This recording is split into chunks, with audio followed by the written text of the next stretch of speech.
بسم اللہ الرحمن الرحیم۔ دکاندار اور ایک نیک عورت کی کہانی۔ گاہک نے دکان میں داخل ہو کر دکاندار سے پوچھا، کیلوں کا کیا بھاؤ لگایا ہے؟ دکاندار نے جواب دیا، کیلے 12 درہم اور سیب 10 درہم۔ اتنے میں ایک عورت بھی دکان میں داخل ہوئی اور کہا، مجھے 1 کلو کیلے چاہیے، کیا بھاؤ ہے؟ دکاندار نے کہا، کیلے 3 درہم اور سیب 2 درہم۔ دکان میں پہلے سے موجود گاہک نے کاٹ جانے والی غضبناک نظروں سے دکاندار کو دیکھا۔ اس سے پہلے کہ کچھ اول بول کہتا، دکاندار نے گاہک کو آنکھ مارتے ہوئے تھوڑا انتظار کرنے کو کہا۔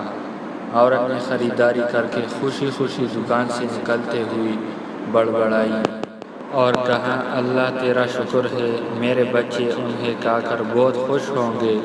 عورت کے جانے کے بعد دکاندار نے پہلے سے موجود گاہک کی طرف متوجہ ہوتے ہوئے کہا، اللہ گواہ ہے، میں نے تجھے کوئی دھوکہ دینے کی کوشش نہیں کی۔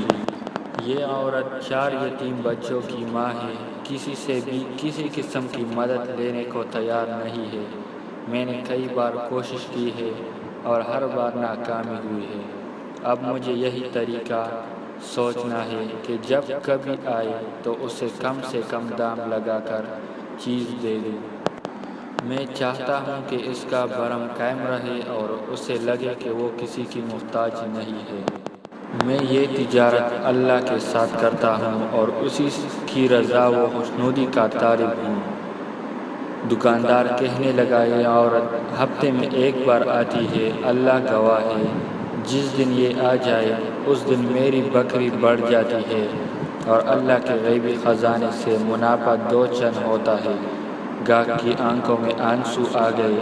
اس نے بڑھ کر دکاندار کے سر پر بوسہ دیتے ہوئے کہا، بخدا لوگوں کی ضرورتوں کو پورا کرنے میں جو لذت ملتی ہے اسے وہی جان سکتا ہے جس نے آزمایا ہو۔